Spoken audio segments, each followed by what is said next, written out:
ராமநாதபுரத்தில் கிராம தலைவர் கொலை வழக்கில் திடீர் திருப்பமாக அவரது மகனே கொலையாளி என்பது தெரிய வந்தது அதிர்ச்சி அடைய வைத்துள்ளது. சொத்திற்காக நண்பர்களை ஏவி பெற்ற தந்தையையே தீர்த்து கட்டிய சம்பவத்தில் நடந்தது என்ன?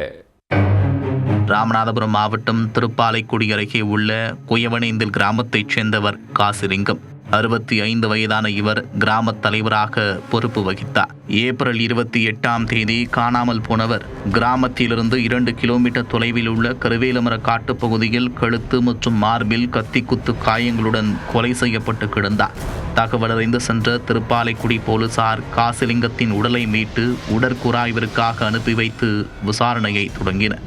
பின்னர் கொலைக்கான காரணம் என்ன, கொலையாளிகள் யார் என்பது குறித்தும் விசாரணை மேற்கொண்டு வந்தனர். அப்போது தந்தை இறந்த துக்கம் தெரியாமல் வழக்கம் போல சுற்றித் திரிந்த அவரது மகன் கண்ணன் மீது போலீசாருக்கு சந்தேகம் ஏற்பட்டது. இதனால் கண்ணனை காவல் நிலையம் வரவழைத்து விசாரித்துள்ளனர். பாட புத்தகத்தை போல லைனாக ஒப்பிக்க போலீசாருக்கு அவர் மீது சந்தேகம் ஆழமானது.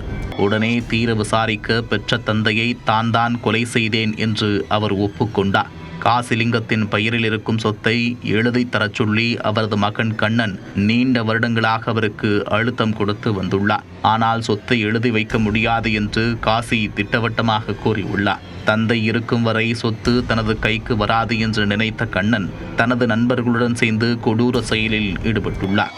அழகு, மதுரை ராம்குமார் உள்ளிட்ட 3 பேரை வரவழைத்து மது வாங்கி கொடுத்து தந்தையை கொலை செய்ய ஸ்கெட்சு போட்டும் கொடுத்துள்ளார். பிளான் செய்தபடி சம்பவம் நிறைவேறினால் அனைவருக்கும் பெரிய தொகையை கொடுப்பதாகவும் கூறி பேரம் பேசியுள்ளார். காசிலிங்கத்தை ஃபாலோ செய்து காட்டுக்குள் கடத்தி கத்தியால் குத்தி கொடூரமாக கொலை செய்தவர்கள் அங்கிருந்து தப்பித்து ஒன்றும் தெரியாதது போல ஊருக்குள் சுற்றித் திரிந்தனர். இதனையடுத்து கண்ணன், அழகு, ராம்குமார் உள்ளிட்ட 4 பேரையும் திருப்பாலைக்குடி போலீசார் கைது செய்து சிறையில் அடைத்தனர். சொத்திற்காக பெற்ற தந்தையை மகனே தனது நண்பர்களை ஏவி கொலை செய்த சம்பவம் ராமநாதபுரத்தில் பெரும் பரபரப்பை ஏற்படுத்தியுள்ளது.